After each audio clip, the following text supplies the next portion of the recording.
여러분들 이렇게 만나 뵙게 돼서 정말 기쁩니다.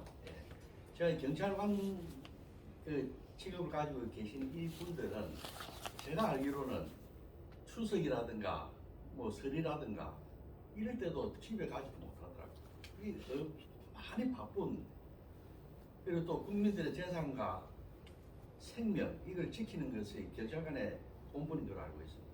그러니까 몸이 얼마나 바쁘겠습니까? 다른 사람들하고 똑같아서는 도저히 이게 감당할 수 없고, 우리가 이 지금 목회하는 것도 사명으로 하는 것인데 이 경찰관 직무도 사명으로 하는 것입니다. 사명이 없으면은 감당할 수가 없고 일반직 공무원들하고 틀리지 않습니다. 그래서 저는 오늘 여러분들 만나 뵌 건 너무나 영광으로 생각하고 너무 참 기쁩니다.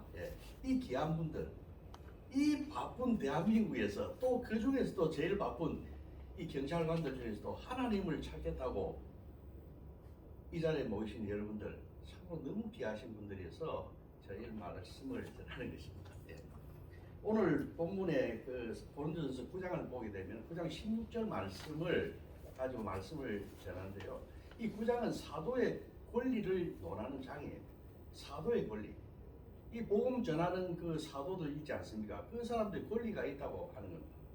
전하게 되면은 여러 가지 쓸 것도 받아야 되고 하는 이런 권리가 있지만은 사도 바울은 그런 권리를 떠나서 뭐냐면은 내가 권리 그런 게 주장하는 것이 중요한 것이 아니고 하나님 아버지께 대해 받은 내가 특별한 은혜가 있기 때문에 나는 복음을 부득불 전하지 않으면 안 된다. 이게 무슨 자랑거리고 무슨 내가 어떤 권리를 주장하고 할 것이 없다고 하는 것입니다. 자랑거리가 아니다 이거는. 내가 부득불 이 전해도 되고 안 전해도 되고 하는 것이 아니고 이 반드시 전해야 되는 것이고 전하지 않으면은 화가 있을 것이다. 이렇게까지 이야기를 했어요. 그래서 사도 바울에게 있어서 복음이라고 하는 것은 과연 무엇이었기에 이런 결심을 이야기를 했는가? 또 여기에 모이는 우리들은 왜 이 경찰 조직에서 믿는 사람으로서 이 선교의 회원이 돼서 여기에 우리가 모였는가? 왜 우리는 여기에 와 있는가? 하는 이런 문제를 여러분들 한번 생각을 해봐야 됩니다. 자, 첫째, 복음 전도는 사명이라고 하는 것입니다. 사명. 우리 그 본문에 보게 되면은 내가 부득불 할 일이라 이렇게 되어 있어요. 부득불 한다.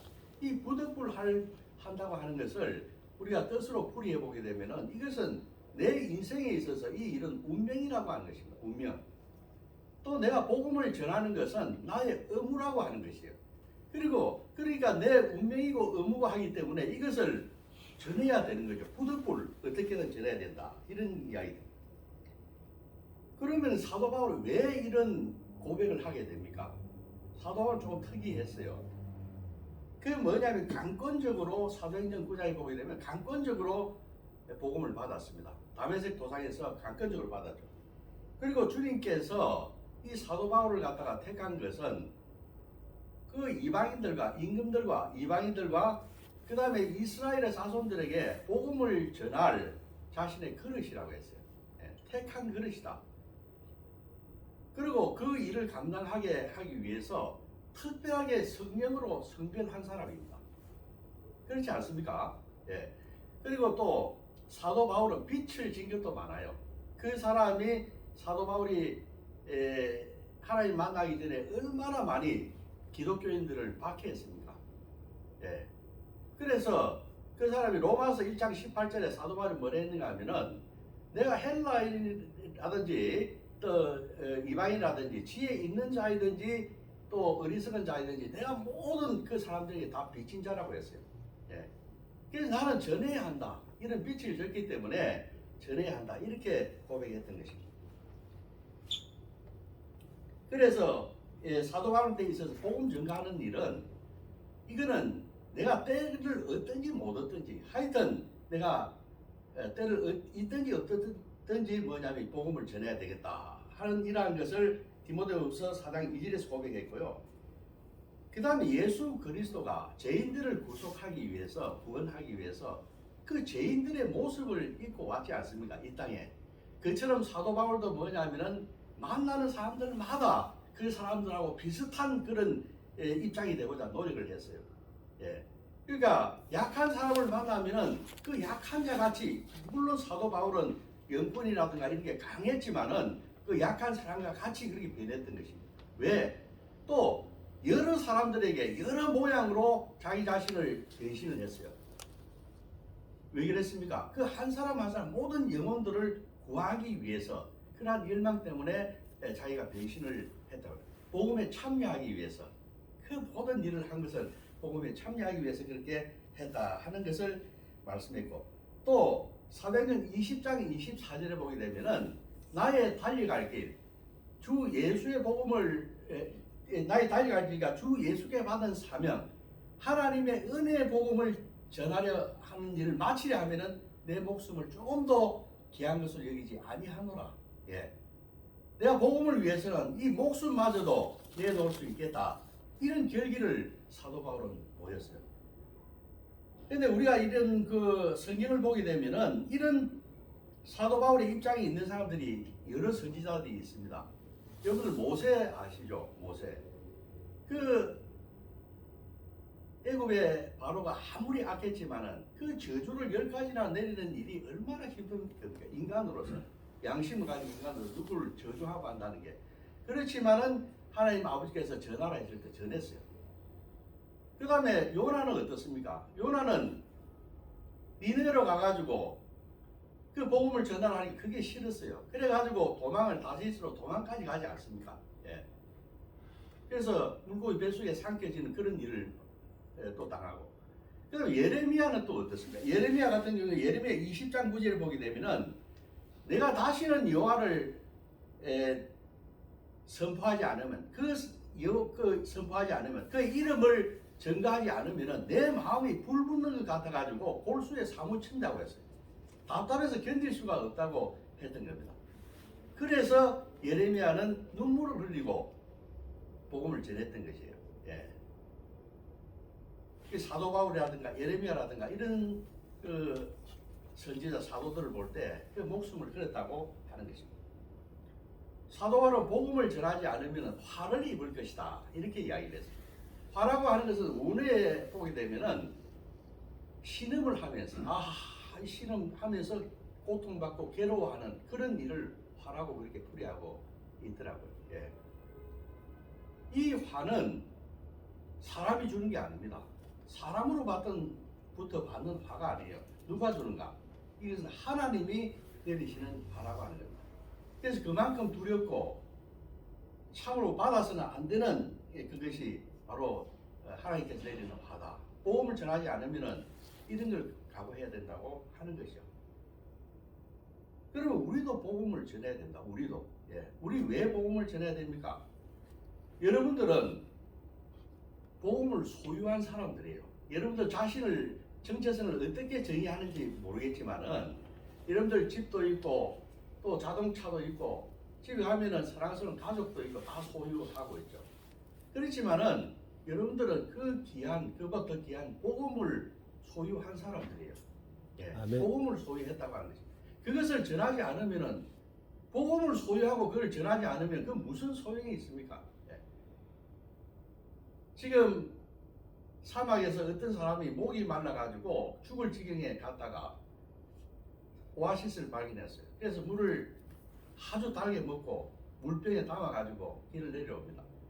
그래서 조금 내려왔는데 사막에서 이 목이 말라서 죽어가는 사람을 발견했습니다.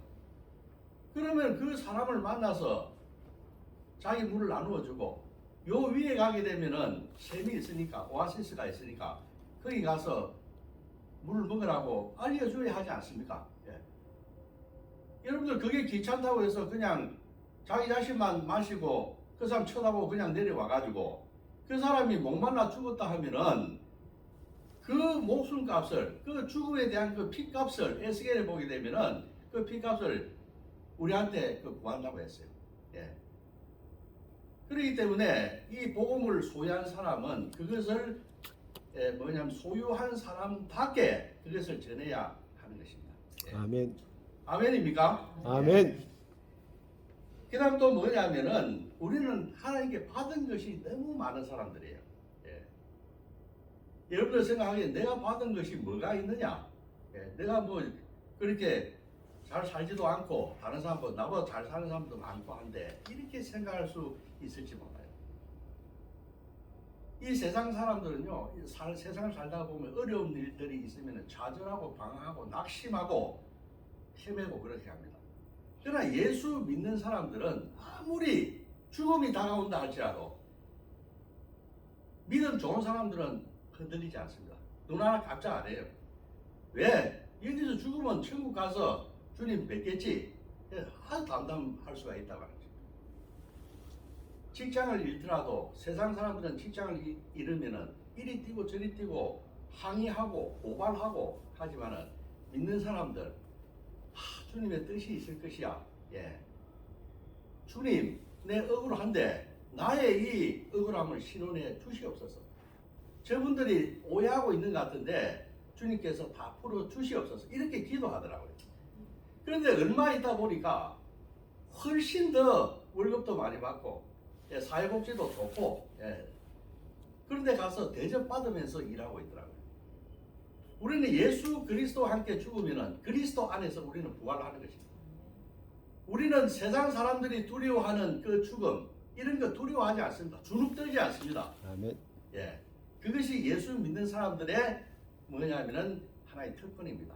아멘. 놀라운 십자가의 그 사랑 이것이 참 어리석은 같이 남들은 어리석은 짓을 하지만은 예수 믿는 우리는 그 십자가의 그 능력을 아는 사람들. 그는 위대한 것입니다. 예.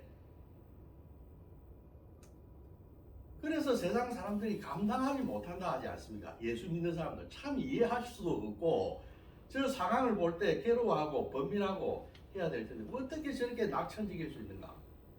우리는 복음을 제대로 가지고 있으면 그런 능력 있는 사람들이 되는 것입니다.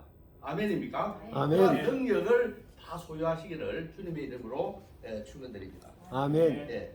그래서 우리가 이 영혼들을 구원하지 않으면은 이 죽어가는 영혼들을 구원하지 않으면은 안 돼요. 이 사람들은 참 어리석은 생각을 해요. 예수 믿으면은 손해 본다고 생각해요. 예수 믿으면은 예수 믿으면은 뭐 시간도 다 바치고 물질도 바치고 또 하고 싶은 것도 못 하고 이렇게 하기 때문에 자기들은 불행하다고 이렇게 세상 사람들은 그렇게 생각해요. 그러나 어떻게 그것이 불행입니까? 물론 그 사람들 시각에서 생각하듯이 예수 믿게 되면 손해 보는 것 있죠. 예. 우리는 예수 믿는 사람들은 그러한 우리들의 그 신앙이 있기 때문에 우리 가부를 보면 도와주고 싶고 고아를 보면 도와주고 싶고 번민하고 괴로워하는 사람 보면 위로해주고 싶고 같이 슬퍼하고 눈물 흘려주고 그렇게 하지 않습니까? 그러나 그것이 어떻게 슬픔입니까? 행복이죠. 우리가 하나님을 사랑하고 이웃을 그 어려운 사람들을 사랑하고 하는 것이 그게 어떻게 불행입니까? 그거 행복한 거죠. 그 386년에 안디옥 교회에 그 감독을 했던 크리소스톰은 그런 이야기를 했어요. 예수 믿는 사람들은 기쁨도 있지만은 슬픈 생활을 한다. 슬픔도 있다. 예수 믿는 사람은 기쁨만 있는 것이 아니라 슬픔이 있다고 하는 것입니다. 그러나 그 슬픔은 기쁨보다도 더 달콤한 슬픔이라고 했어요. 아멘입니까? 아멘. 얼마 전에 또 그 안병욱 교수, 100세 철학자, 100살 넘어 사신 안병욱 교수님이 행복이라고 하는 게 뭐냐? 행복을 정의하면서 행복이라고 하는 것은 사랑하는 사람을 사랑하다가 고통받는 것 살아보니까 그게 행복이더라. 내가 100년을 살아보니까 그거는 고통이 아니라 그것은 행복이더라. 이런 이야기를 한 것이에요. 그리고 또 뭐냐면은 우리가 신앙생활을 하는 것은 세상에 우리가 사람들이 세상 것들을 추구하면서 사는 것보다도 훨씬 행복합니다. 주님 것을 소유하기 위해서 우리가 이렇게 몸부림치고 신앙하고 믿고 복음 전하고 하는 것은 세상의 그 삶을 세상 것을 추구하고 영혼은 망해가고 하는 그것보다도 훨씬 가치 있고 의미가 있다고 하는 것입니다. 아멘입니까? 아멘. 예. 세상 사람들 하는 거 그렇지 않습니까? 예. 어떤 욕망과 탐욕과 저주와 복수와 일을 하다 보면 그런 것에 사로잡혀 가지고 세상 것을 추구하다 보면은 자기 자신의 영혼을 깔아먹지 않습니까? 우리는 그렇지 않아요. 이거는 더 행복한 것입니다. 이런 삶을 이 영역에서 우리가 생활할 수 있다고 하는 거는 예, 대단한 것이다. 이렇게 이야기. 그리고 그 사람들은 뭐냐면은 내가 한 100년 살 수 있을 것이다. 이렇게 생각을 해요. 누가 100년을 산다 했습니까? 누가? 예, 누가 100년을 산다고 했어요? 우리의 삶이라고 하는 것은 우리가 내일 죽을지 알 수 없습니다. 그것은 우리 목숨이라고 하는 것은 우리 영역의 것이 아니에요. 그래서 주님의 그 능력 안에 있는 것입니다. 예. 그 어리석게 사람들이 뭐냐면은 그 100년을 잘 살기 위해서 자기 마음대로 세상 것들을 추구하고 영혼을 잃어가면서 그 살면서 그 끝나는 날 영원한 그 저주에 떨어진다고 하는 거 진짜 너무 어리석은 사람들에게 너무 많다고 하는 거야. 우리 경찰서 안에도 예. 그 사람들 구원해야 하지 않습니까? 아멘. 이 영혼이라고 하는 것이 자기들은 아주 영혼을 갖다가 소홀하게 생각하는 거예요. 우리 죽으면은 히브리서 9장 27절에 보게 되면은 사람이 죽으면 한 번 죽는 것은 정해진 것이요. 그 다음에는 심판이 있으라고 했어요. 죽는다고 하는 것은 잘 믿는데 왜 심판이 있다고 하는 것은 믿지 않는지 모르겠어요. 세상 사람들이. 그리고 100년이 전부 다인 줄 알고 살다가 영원히 영벌을 받는다고 하는 것입니다. 그 영원이라고 하는, 우리 100년이라고 하는 것은 설령 그 사람들 말대로 100년을 산다고 가정해 봅시다. 100년이라고 하는 것은 영원의 한 토막입니다. 한 토막이에요. 저 태평양 바다에 떨어진 물 한 방울 같은 것이고, 또 초대교회 교부들은 아주 재미있게 이걸 표현했어요. 이 우리 우주와 같은 뭐냐면은 하나 지구와 같은 그 공이 하나 있다고. 그 공은 다 모래알로 이루어진 모래공이에요. 지구만한 그 공이 있다. 그 모래 하나를 없어지는데 1000년이 걸립니다. 1000년이. 그런데 그것이 다 없어져가지고 공이 사라지는 그 기간보다도 영원이라고 하는 것은 더 길다고 하는 것입니다. 무슨 말인지 아시겠습니까? 아멘. 예. 우리가 이 세상 살 때 보면은 아무리 어려운 일이 있다 할지라도 다 지나가지 않습니까? 끝이 있고 이 또한 지나가리라. 그렇게 위안을 받으며 살지 않습니까? 그러나 그곳에 보게 되면은 요한계시록에 나와 있듯이 죽고 싶어도 죽을 수가 없고 죽음마저도 그 사람을 피해간다고 했어요. 그게 뭐냐면은 이 지옥, 영원한 지옥에서 고통받는 것입니다. 그런 사람들이 여기에 많이 있다고 하는 것입니다. 이 세상에는. 그래서 우리는 그 분들을, 우리는 복음을 소유한 자로서 받은 것이 많은 이 사람들로서 그 사람들에게 때를 얻든지 못 얻든지 우리는 전해야 한다고 하는 것입니다. 그것이 우리의 이 믿는 사람, 경찰이라고 하는 이 바쁜 직업의 현장에서 왜 우리에게 이렇게 예수를 믿게 하고 왜 이렇게 모여서 예배드리게 하고 복음을 전하라고 하는 그런 측에서 주님께서 이렇게 다 모아서 예배드리게 하신 것입니다. 여러분들 그 복음 전하는 일에 여러분들의 목숨을 바치겠습니까? 아멘. 예. 그러한 용맹을 가지고 정진하시기를 주님의 이름으로 축원합니다. 기도하겠습니다. 아멘. 하나님 아버지 감사합니다. 오늘 고린도전서 9장 16절의 말씀을 가지고 복음을 전하지 않으면 하는 제하로 말씀드렸습니다. 오늘 사도 바울이 가졌던 이러한 그 결기, 복음을 내가 전해야 하겠고 이것을 전한다고 해서 자랑할 것이 없고 전하지 않으면 내가 사도로서 내가 버림받는다고 하는 이 무서운 이야기를 하고 있습니다. 이 사도 바울의 그 결단이, 이 사도 바울의 그 신앙이 우리의 신앙이 될 수 있도록 인도하여 주시옵소서. 아멘. 감사하며 예수님의 이름으로 기도 올리옵나이다. 아멘.